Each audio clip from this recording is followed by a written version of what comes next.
আসসালামু আলাইকুম। পঞ্চম শ্রেণীর শিক্ষার্থী বন্ধুরা, সম্মানিত অভিভাবক বৃন্দ, যারা দেখছেন এই মুহূর্তে গোল্ডেন ম্যাথ এডুকেশনের পক্ষ থেকে অনেক অনেক প্রীতি ও শুভেচ্ছা। আজকে তুলে ধরছি নতুন গণিত বইয়ের 2026 শিক্ষাবর্ষের 30 পৃষ্ঠার 5 নম্বর থেকে। স্ক্রিনে তোমরা অলরেডি লক্ষ্য করছো 5 নম্বর লেখা আছে 12টি কলা এবং 8টি পেঁপের মূল্য একত্রে 616 টাকা। একটি কলার মূল্য 8 টাকা হলে একটি পেঁপের মূল্য কত? লক্ষ্য করো, দেখো, একটি কলার মূল্য 8 টাকা। কলা কিনেছে কয়টি? 12টি। একটি কলার মূল্য কত? 8 টাকা। কলা কিনেছে কয়টি? 12টি। আর একটি পেঁপের মূল্য বের করতে বলেছে। আর পেঁপে কিনেছে কয়টি? 8টি। তো 12টি কলা 8টি পেঁপের মূল্য একত্রে দেওয়া আছে, এটাকে আমাদের সেপারেট করতে হবে। তো অ্যাট ফার্স্ট আমি যদি এই মুহূর্তে প্রশ্ন করি তোমাদের যে একটি কলার মূল্য কত, তোমরা বলবে একটি কলার মূল্য 8 টাকা। তো একটি কলার মূল্য 8 টাকা হলে কলা কিনেছে কয়টি? 12টি। তাহলে 12টি কলার মূল্য কত, তাই না? একটির দাম 8 টাকা, 12টির দাম কত, এটা আগে বের করে নেব। আমরা লিখতে পারি একটি কলার মূল্য 12 টাকা। অতএব 12টি কলার মূল্য, আমি 8 টাকা বলে লিখে কত টাকা লিখছি দেখো। অতএব 12টি কলার মূল্য 8 গুণ 12, অবশ্যই বেশি। একটির দাম 8 টাকা, 12টির দাম অবশ্যই বেশি। আচ্ছা, গুণ করলে কত হবে? 8 12 96 টাকা। ওকে, 8 দুগুণ 16, 8 একে 8, 8 আর কে 9, 96 টাকা। 12টি কলার মূল্য 96 টাকা বের হলো। এদিকে বলেছে 12টি কলার 8টি পেঁপের মূল্য একত্রে 616 টাকা। আচ্ছা, 12টি কলা ও 8টি পেঁপের মূল্য একত্রে 616 টাকা। আচ্ছা, এই দুটা মিলে হচ্ছে 616 টাকা। তার মধ্যে থেকে এই 12টি কলার মূল্য যদি বাদ দাও, কার মূল্য থাকবে? 8টি পেঁপের মূল্য। তাহলে 12টি কলার মূল্য কত টাকা?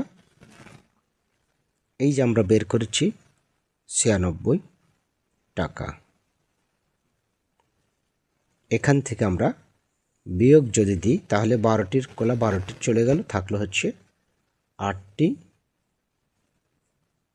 পেঁপের মূল্য, তাই না? পেঁপের মূল্য। আচ্ছা, এখানে অতএব দিতে পারি 8টি পেঁপের মূল্য তাহলে কত থাকছে? এখন আমরা বিয়োগ দেব 600, তারপর হচ্ছে তোমার 9 আছে, কত হলে 11 পাবো। 9 2 11, হাতে থাকে 1, এই একটা মনে মনে এখানে ধরো, 1 আছে, কত হলে 6 পাবো। লক্ষ্য করছো 6 নম্বর, 5টি গরু এবং 8টি ছাগলের মূল্য। 5টি গরু এবং 8টি ছাগলের মূল্য একত্রে এত টাকা। একটি ছাগলের মূল্য দেওয়া আছে। একটি ছাগলের মূল্য 17,600 টাকা। একটি গরুর মূল্য কত? একেবারে আগের অঙ্কের মতোই, শুধু সংখ্যাগুলো একটু বড় বড় রয়েছে, এই আর কি। একটি ছাগলের মূল্য দেওয়া আছে। ছাগল কিনেছে কয়টি? 8টি। 8টি ছাগলের মূল্য তাহলে অবশ্যই আমরা বের করতে পারবো, তাই না? একটি ছাগলের মূল্য দেওয়া আছে, 8টি ছাগলের মূল্য বের করতে পারবো না, সে আগের মতো করে গুণ করলেই বের হয়ে যাবে। তো একটি ছাগলের মূল্য 17,000 এত টাকা, 600 টাকা। অতএব কয়টি ছাগল কিনেছে? 8টি ছাগলের মূল্য অবশ্যই বেশি হবে, তাহলে গুণ হবে এত টাকা। আচ্ছা, গুণ করলে আমরা এখানে কত পাবো? এই যে 8 দিয়ে শূন্যকে গুণ করলে 0, 8 দিয়ে শূন্যকে গুণ করলে 0, 8 দিয়ে 6 48-এর 8 হাতে 4, 7 8 56, 56 57 58 59 60-এর 0 হাতে থাকে 6, 8 কে 8, 8 6 14, এত টাকা। অর্থাৎ 1,40,800 টাকা হলো। এটা 8টি ছাগলের মূল্য হলো। এখন আগের মতোই এবার দুটো মিলে 5টি গরু ও 8টি ছাগলের মূল্য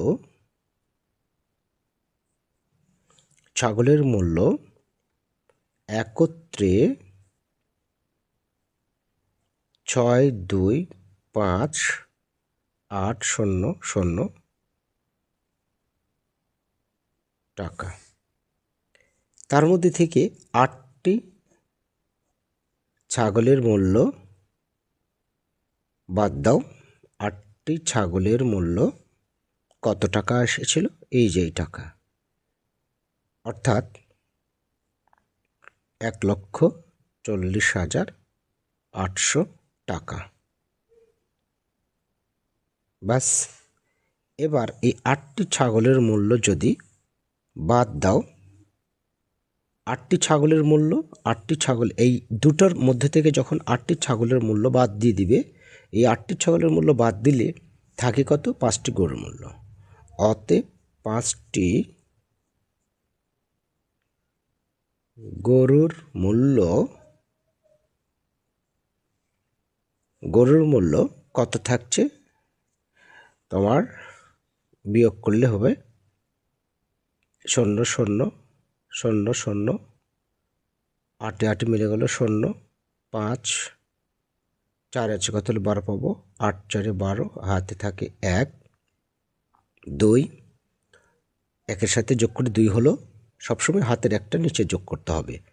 2 আছে কত হলে 6 পাবো, 4, এত টাকা। 5টি গরুর মূল্য যদি এত টাকা হয়, একটি গরুর মূল্য কত? অতএব একটি গরুর মূল্য অবশ্যই কম হবে। তাহলে ভাগ দেব আমরা 5 দ্বারা। 5 দ্বারা ভাগ দিলে বের হবে কত?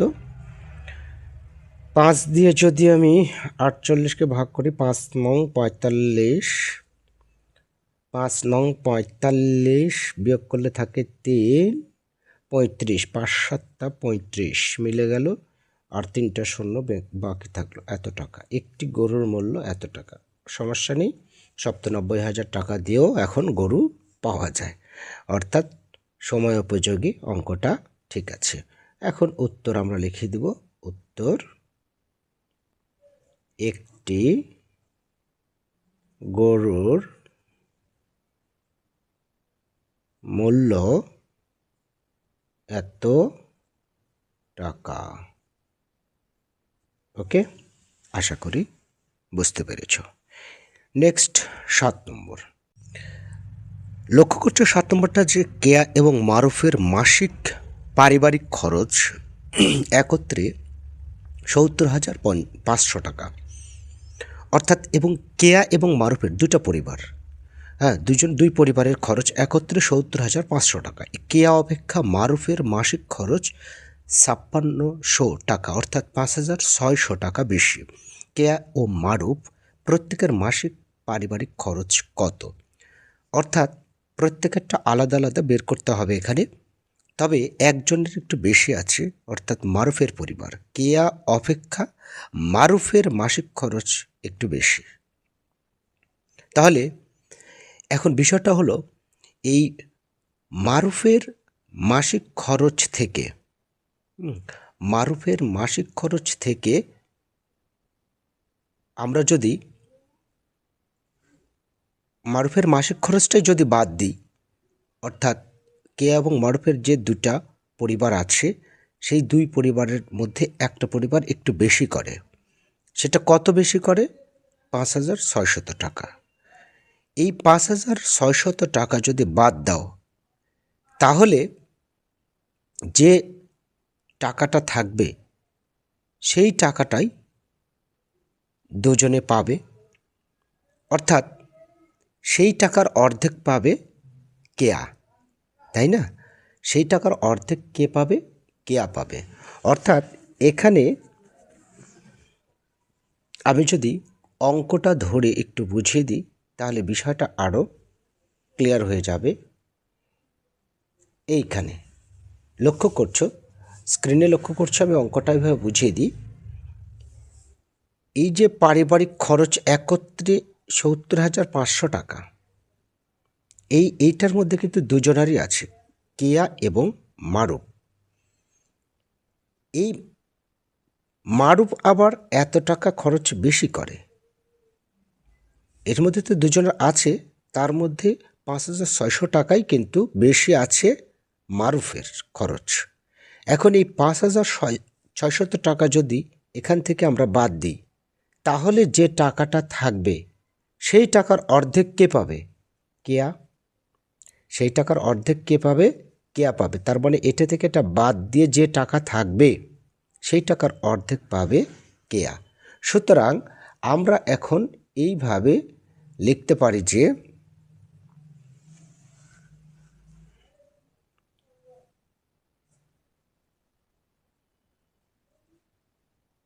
কেয়া পাবে এই যে ৭০,৫০০ বিয়োগ ৫৬০০ এর অর্ধেক। একবারে বইয়ে কিন্তু এভাবে করে আছে, অন্যভাবেও করা যায়, আমি বইয়ের নিয়মে করে দিলাম, কিন্তু বইয়ে এইভাবেই করে দেওয়া আছে। কেয়া পাবে এত এর অর্ধেক, অর্থাৎ এখান থেকে এটা বিয়োগ করে যা থাকবে তার অর্ধেক পাবে কেয়া। অতএব কেয়ার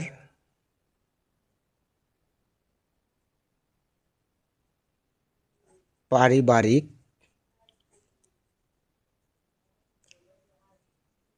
খরচ, অতএব কেয়ার পারিবারিক খরচ তোমার কত হচ্ছে? এই যে এখান থেকে বিয়োগ এত, আর অর্ধেক মানে কি?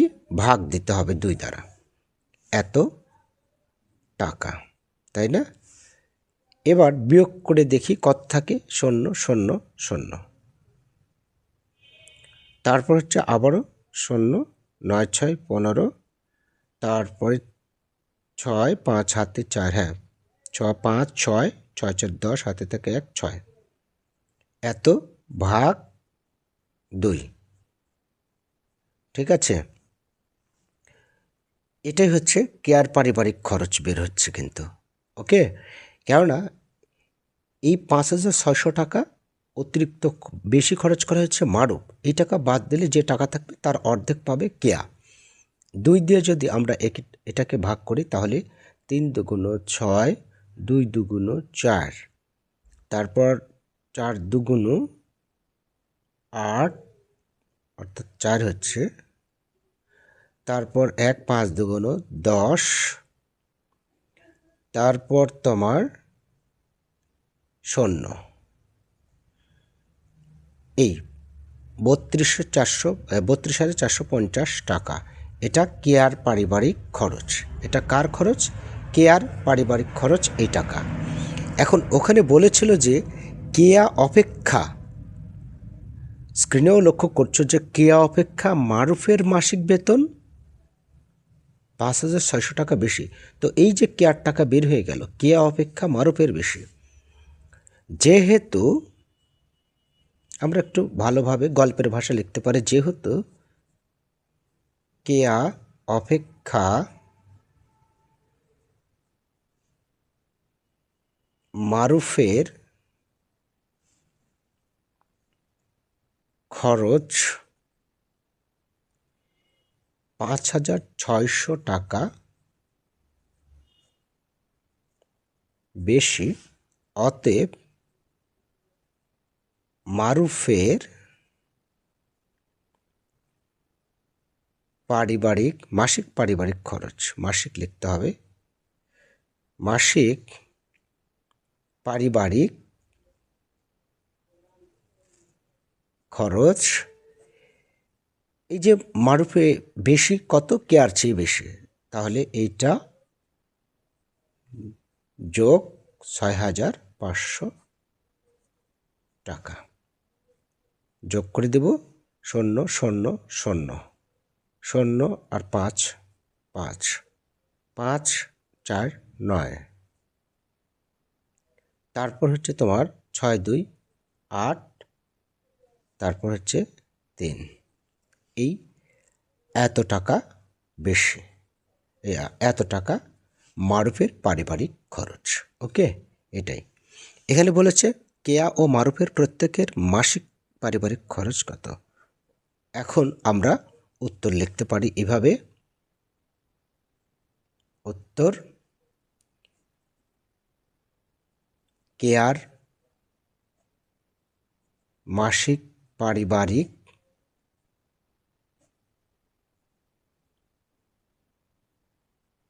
খরচ এই 32,450 টাকা, আর মারুফের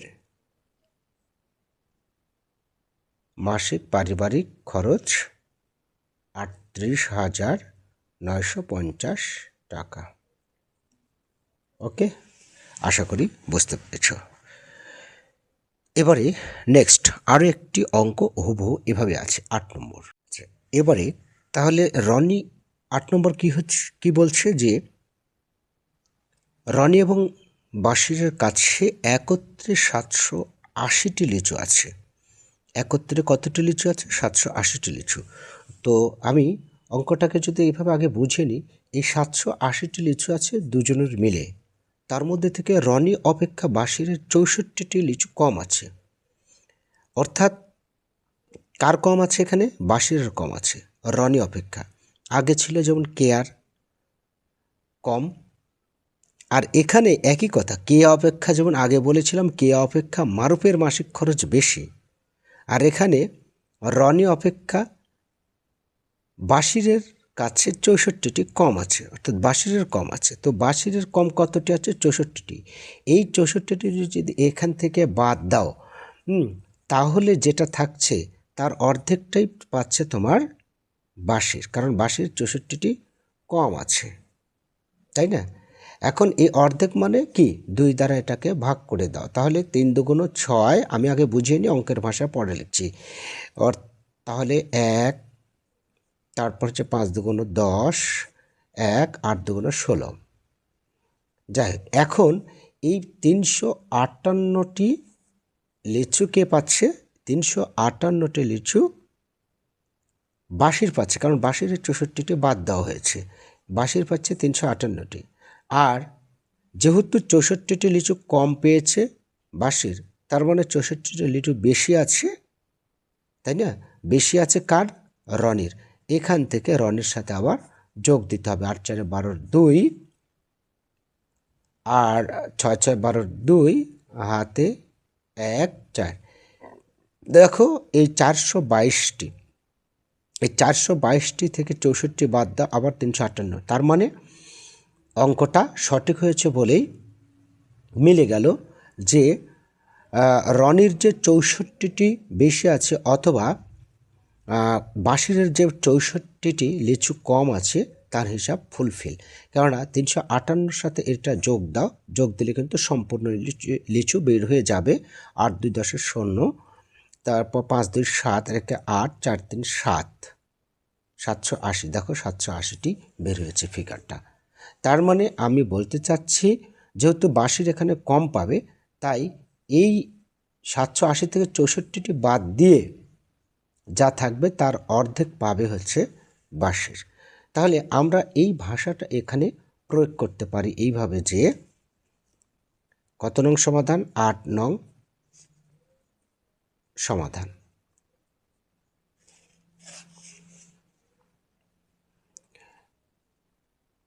রনি পাবে, বাঁশির পাবে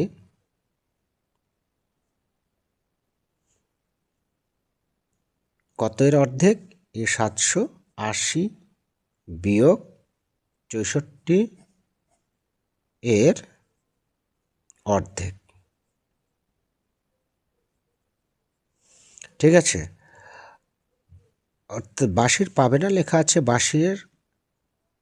বাঁশির আছে এত, বাঁশির পাবে না, বাঁশির আছে, বাঁশিরের আছে এত এর অর্ধেক। অর্থাৎ নিজের মতো করে গল্পের মতো করে লিখতে পারো, অথবা উপরেও লিখতে পারো এইভাবে যে, যেহেতু রনি অপেক্ষা বাঁশিরের কাছে এতটি কম আছে, অতএব বাঁশিরের আছে এই যে এত এর অর্ধেক। এভাবে লিখে দিলে হবে। আমি ওই ভাষাটা লিখলাম না, শুধু মুখে বুঝিয়ে দিলাম। অর্থাৎ 780 বিয়োগ 64 ভাগ 2, আগের মতোই। তাহলে বিয়োগ করলে কত হচ্ছে? 716 ভাগ 2, এতটি, তারপর ভাগ করলে কত হচ্ছে? 358টি লিচু। এটা কার আছে? এটা বাঁশিরের আছে। এখন বাঁশিরের তো 64 বাদ দিয়েটাই এটা হয়েছে, তার মানে বাঁশিরের 64টি কম আছে, মানে রনির 64টি বেশি আছে, তাই না?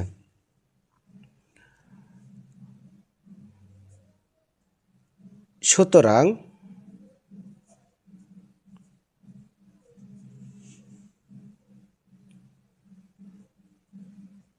রনির আছে, দেখো রনির আছে 358 যোগ 64টি, ঠিক আছে। তাহলে 12 2 6 6 12 2 4, এতটি লিচু। ঠিক আছে, একবারে শর্টে হয়ে গেল। বাঁশিরের আছে এতটি লিচু, সুতরাং রনির আছে বাঁশিরের সাথে 64টি যোগ করলেই বের হয়ে গেল। উত্তরটা আমরা এবার শেষে লিখে দেব আগের মতো করে। উত্তর, রনির আছে এতটি, বাঁশিরের আছে এতটি। ওকে, আশা করি বুঝতে পেরেছ শিক্ষার্থী বন্ধুরা। তাহলে আজকে এই 4টি থাক, আগামী দিনে ইনশাল্লাহ পরের 4টি বা 5টি যে কয়টা হোক করে দেব। ভালো থেকো, তোমাদের সবসময়ের জন্য দীর্ঘ জীবন এবং সুস্থতা কামনা করে আজকের ক্লাসটি এখানে শেষ করছি। আল্লাহ হাফেজ।